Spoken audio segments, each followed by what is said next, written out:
And let's first begin with news coming in from Bengal. A political face-off brews between the BJP and the TMC over the issue of women's safety on the occasion of Women's Day. In a bid to reach out to women voters, Bengal Chief Minister Mamata Banerjee will be leading a rally to highlight women's issues. She is going to be holding the rally at around 1 p.m. in Kolkata.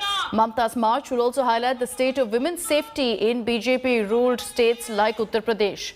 To counter that, you've got the top brass of BJP women leaders who will be holding a joint press conference to highlight the plight of women in Bengal under Mamata's government. Prime Minister Narendra Modi, during his rally in Kolkata's Brigade Ground last evening, had also pointed out that the state of women and children in Bengal was pathetic. Chief Minister Mamata Banerjee, hitting out at the Prime Minister, said that women in Bengal can roam freely even after midnight, unlike states like Uttar Pradesh, where women can't step out of the house after 3 in the noon.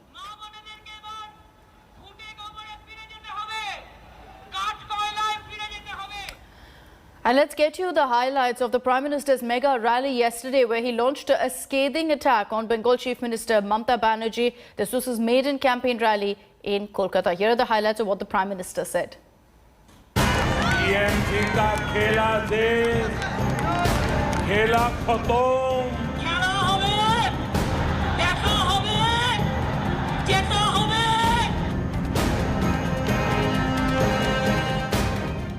Bengal is in a political state of war.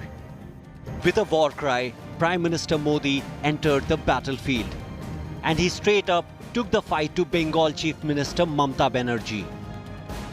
Bengal ने आपको दीदी की भूमिका में चुना था, लेकिन आपने खुद को एक ही भतीजे की बुआ तक सीमित क्यों कर दिया?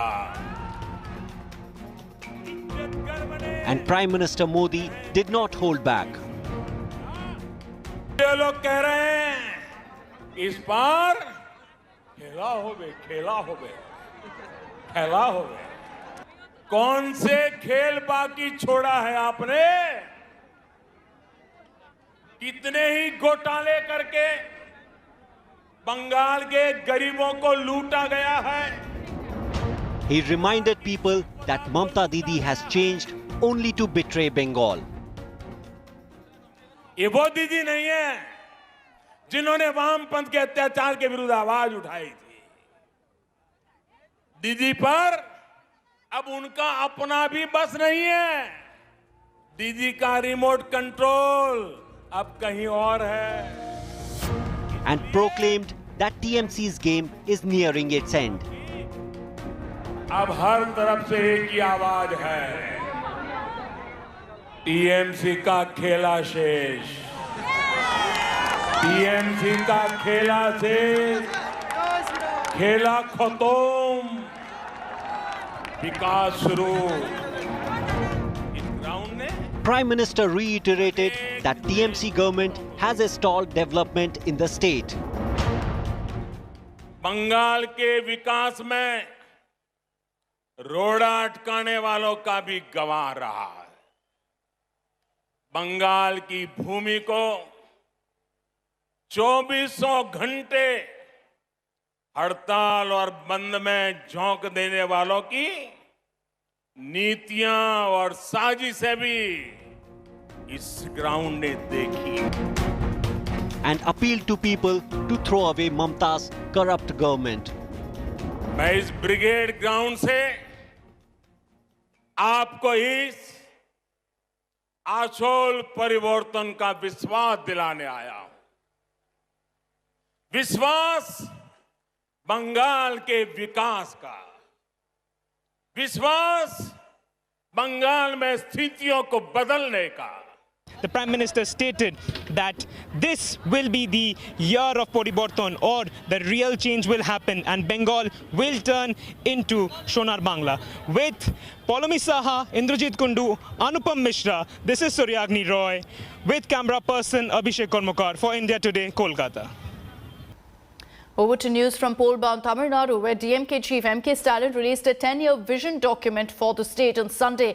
Now, this document has promised development in 7 sectors. That's economy, agriculture, water resources, education and health, social justice urban development and rural infrastructure. It pledges 1,000 rupees per month to every homemaker with a ration card, at least 10 lakh jobs in the state every year, and an increase in per capita income to 4 lakh rupees. The DMK chief also promised running water supply and broadband connection to every village. Stalin's vision document also promised the building of 9.75 lakh concrete houses, thus bringing down huts from 16.6% to 5%, and also the elimination of manual scavenging with the help of technology. It was released at a mega rally in Trichy in the backdrop of larger-than-life cutouts of the Dravidian movement leaders like Periyar. You also had Annadurai, Karunanidhi, Stalin himself in this mega rally and the cutouts. தமிழ்நாட்டில் உள்ள குடும்ப தலைவிகள் அனைவருக்கும் மாதந்தோறும் 1000 ரூபாய் உரிமை தொகை வழங்க இருக்கிறோம். தமிழ்நாட்டில் உள்ள தலைவிகள் குடும்ப தலைவிகள் அனைவருக்கும் மாதந்தோறும் 1000 ரூபாய் உரிமை தொகை வழங்கவிருக்கிறோம். ரேஷன் கடைகளில் உணவுப் பொருட்களை பெறும் அனைத்து குடும்பங்களும் இதனால் பயனடையும். இதனால ரேஷன் கடைகளில் உணவுப் பொருட்களை பெறக்கூடிய அனைத்து குடும்பங்களும் நிச்சயமாக பயனடையும். Stalin also launched a scathing attack on Chief Minister Edappadi Palaniswamy, accusing him of betraying Sashikal after coming to power and becoming a slave of the BJP. அதற்கு பின் பாஜகவை அடிமையாகி சசிகலாவை ஏமாத்தி பழனிசாமியோட ஆட்சிக்கு எதிராக வாக்களிச்ச பன்னீர்செல்வத்தையே துணை முதலமைச்சர் பதவி கொடுத்து பெயருக்கு வச்சுக்கிட்டார் பழனிசாமி. இப்படி கடந்த 10 ஆண்டு காலத்தில் தமிழகத்தை முழுமையாக நாசமாக்கிட்டாங்க, மொத்தமா ஊருக்குலைச்சிட்டாங்க. After hectic parleys, the DMK and Congress finally sealed their seat-sharing agreement yesterday. The DMK has allotted 25 assembly seats to Congress for the Tamil Nadu Assembly elections. The DMK also has given the Kanyakumari Lok Sabha seat to the Grand Old Party. Here are all the details you need to know on the seat-sharing deal. After days of hectic negotiations, bargaining and frayed nerves, which led to Tamil Nadu Congress chief turning emotional, DMK and Congress on Sunday managed to strike a common ground over sharing seats in Tamil Nadu. The DMK allotted 25 seats to ally Congress for April 6 assembly elections. The National Party has also been allotted Kanyakumari Lok Sabha seat that would go for by-polls following the death of Congress MP Vasanta Kumar. We have signed the seat sharing agreement and we will be contesting in 25 assembly seats and 1 Lok Sabha Kanyakumari seat. Announcing the pact, Tamil Nadu Congress chief K.S. Alagiri said that DMK Congress alliance is working hard to protect secularism by defeating BJP in polls. Bharatiya Janata இன்றைக்கு இந்தியாவினுடைய மிகப்பெரிய நோயாக வளர்ந்திருக்கிறது. அது நோயாக இருப்பது மட்டுமல்ல, அந்த நோயை மற்றவர்கள் மீதும் பரப்புவதற்கு அவர்கள் முயற்சிக்கிறார்கள். கொரோனா வைரஸை விட ஆபத்தான ஒரு ஆயுதமாக அவர்கள் இன்றைக்கு விளங்கி வருகிறார்கள். Congress had to settle for fewer seats than the last time. In 2016 assembly polls, Congress fought on 41 seats and won 8 of them. The DMK, hoping to return to power after being in opposition for 10 years, has allotted 3 seats to the Indian Union Muslim League, 2 to MMK, 6 to VCK and MDMK each. Earlier, the ruling AIADMK on March 5th also sealed its alliance with BJP, allotting 20 assembly constituencies and the Kanyakumari Lok Sabha seat to the Saffron Party after several rounds of negotiations. PMK, they are very strong in North Tamil Nadu, so accordingly they would have taken those seats. Our leaders would have definitely discussed all those things, and we are very sure we will take all these 20 seats, we will win. Union Home Minister Amit Shah, while campaigning in Kanyakumari, expressed confidence in NDA winning Tamil Nadu polls. Kanyakumari Lok Sabha seat और आने वाले विधानसभा चुनाव के अंदर AIADMK, BJP और PMK की संयुक्त सरकार बनेगी. After several rounds of talks and even an alleged breakdown from the Congress side, DMK and Congress finally signed the pact. Congress is getting 25 seats to contest in this alliance from Tamil Nadu for 2021 elections and one Lok Sabha by-poll election as well. When we asked them, are you satisfied with the number as it has come down from 41 to 25, the Congress leaders claim that there is nothing to be satisfied about anything anymore, as this is a war and it has to be fought together. With camera person Divyan, Pramod Madhav for India Today. Meanwhile, Home Minister Amit Shah embarked on his mission south yesterday. Addressing a rally in Thiruvananthapuram, Shah launched an all-out attack on Kerala Chief Minister Pinarayi Vijayan, and this over his alleged links with gold scam key accused Swapna Suresh. He further praised Metroman E. Sridharan, who recently joined the BJP. Shah's rally marked the culmination of BJP's Vijay Yatra. He on Sunday also held a roadshow in the poll-bound state of Tamil Nadu and launched BJP's door-to-door campaign called Vetri Kodi Yandi in Tamil Nadu's Kanyakumari. He assured BJP's victory in the state. Ahead of the roadshow, Shah visited the Suchindram temple. He also offered prayers there. LDF और UDF में एक healthy competition है, केरल को आगे बढ़ाने की नहीं, भ्रष्टाचार करने की। यूडीएफ आता है तो सोलर स्कैम करता है और एलडीएफ आता है तो डॉलर गोल्ड स्कैम करता है। ये दोनों में स्पर्धा लगी है स्कैम करने की। भारतीय जनता पार्टी और एनडीए मानते हैं कि सबरीमाला का मंदिर और उसका प्रशासन इसके श्रद्धालुओं के हाथ में होना चाहिए, इसमें सत्ता की कोई दखल नहीं होनी चाहिए। आज हमने 11 घरों में जाकर देश के प्रधानमंत्री नरेंद्र मोदी जी का संदेश देने का काम किया है।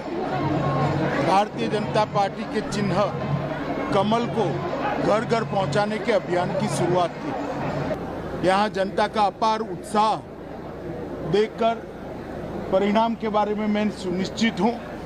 कन्याकुमारी लोकसभा सीट और आने वाले विधानसभा चुनाव के अंदर एआईडीएमके, बीजेपी और पीएमके की संयुक्त सरकार बनेगी, ऐसा मुझे भरोसा। Very worrying situation in Maharashtra, because as the state is battling coronavirus, the cases only continuing to go up. A staggering 11,141 COVID cases were reported on Sunday, breaking an almost 5-month record in the state. It's the highest spike since October last year. Maharashtra also recorded 38 deaths due to the virus, leading to the death toll rising to 52,478. Mumbai reported 1,361 fresh cases, while Mumbai division, that includes Mumbai and satellite cities, added 2,493 new infections. Aurangabad's local administration, meanwhile, has imposed a partial lockdown from March 11th. The lockdown will be imposed from 6 a.m. to 9 p.m. during weekdays, whereas on weekends, there will be a complete lockdown.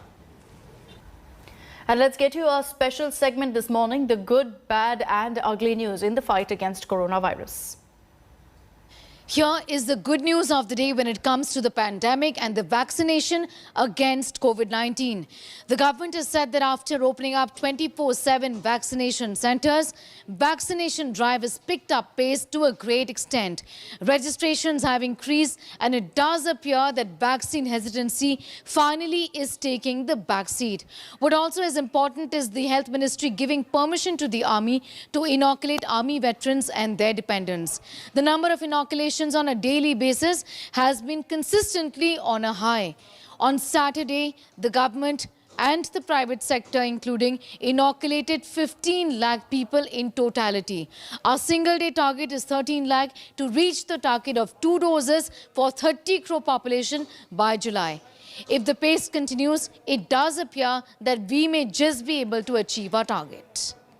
Here is the bad news of the day when it comes to the COVID-19 pandemic. 5 states continue to see an upsurge in cases and account for 85% of the total number of cases in the country. Maharashtra continues to report over 10,000 cases, and the government is going to be soon taking a final decision on a possible lockdown or stricter measures, at least in some areas. So if there are close to 19,000 cases that are being reported on a daily basis across the country, country, Maharashtra is alone reporting more than 10,000 cases.